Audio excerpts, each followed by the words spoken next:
Bonjour, je suis Baptiste Coulmont, professeur de sociologie à l'École normale supérieure Paris-Saclay. Je vais vous parler aujourd'hui d'un article publié très récemment dans la Revue française de sciences politiques et que j'ai intitulé In absentia, le vote par procuration, une participation électorale à distance, avec un point d'interrogation. Le vote par procuration, on le sait, c'est une modalité alternative au vote direct. On appelle mandant ou mandante la personne qui demande à quelqu'un à voter pour elle, parce qu'elle n'est pas là, et on appelle mandataire la personne qui peut voter ici au nom de la mandante. On va s'intéresser ici au mandant.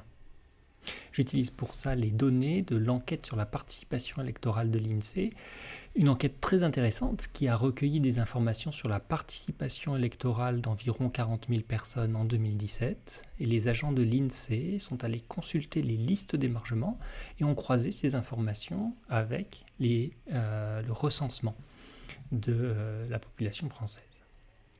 Alors, le premier résultat de cet article, c'est le suivant. Plus vos ressources socio-économiques sont importantes, plus vous voterez par procuration.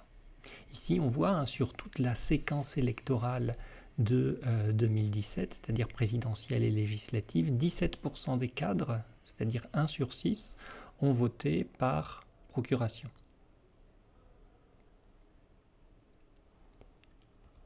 Si on s'intéresse au diplôme, on verra que près de 20% des électeurs détenteurs d'un master ou d'un diplôme d'une grande école ont voté par procuration. Par contraste, si on revient à l'image précédente, moins de 5% des ouvriers ont voté par procuration.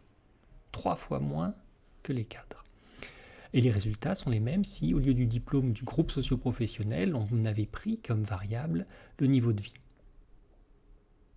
Alors tout ça a une conséquence que je représente ici sur ce graphique.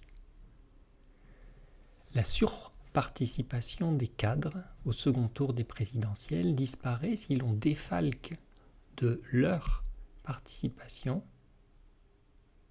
le vote par procuration. Sans la procuration, les cadres votent autant que les professions intermédiaires ou les artisans et ils votent juste un poil plus que les employés. Sans la procuration, alors c'est sous ma tête, ici on ne le voit pas très bien, les étudiants votent autant que les personnes sans activité professionnelle.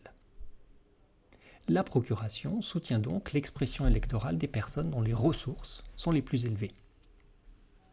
Pour voter par procuration, il faut être à distance de son bureau de vote le jour du vote. Sinon, vous allez voter directement. Certains sont à distance parce qu'ils ont déménagé ou qu'ils sont mal inscrits, c'est-à-dire inscrits non pas sur leur lieu de résidence, mais sur leur ancien lieu de résidence. On peut penser à quelqu'un qui a déménagé il y a 1 an et qui ne s'est toujours pas inscrit là où il habite maintenant.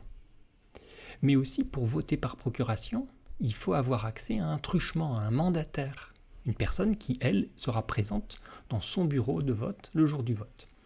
Alors, ce que je montre dans ce graphique, c'est que les personnes qui ont déménagé et qui sont mal inscrites votent plus par procuration que ceux qui sont bien inscrits et qui n'ont pas déménagé. Mais ce dernier graphique, et je vais enlever ma tête, ce dernier tableau ici montre que les individus qui disposent de ressources importantes, ici les cadres, votent plus par procuration quand ils sont mal inscrits et qu'ils ont déménagé que quand ils sont bien inscrits et n'ont pas déménagé. En revanche, c'est l'inverse pour les ouvriers. Les ouvriers bien inscrits et qui n'ont pas déménagé votent peu par procuration, mais quand ils sont mal inscrits et qu'ils ont déménagé, ils votent beaucoup moins par procuration. Comme si la mobilité des uns était une mobilité associée au maintien des liens avec l'ancien lieu de résidence, alors que pour les autres, la mobilité, ici le déménagement, était associée à la perte des liens avec l'ancien lieu de résidence, qui contribue, si on revient à la première partie, à expliquer en partie en fait la recours à la procuration par les cadres. Donc voilà deux des thèmes que je traite dans cet article que je souhaitais présenter ici en quelques minutes. Et vous trouverez des liens vers plus d'informations dans la description qui est en dessous de la vidéo. Je vous remercie de m'avoir écouté.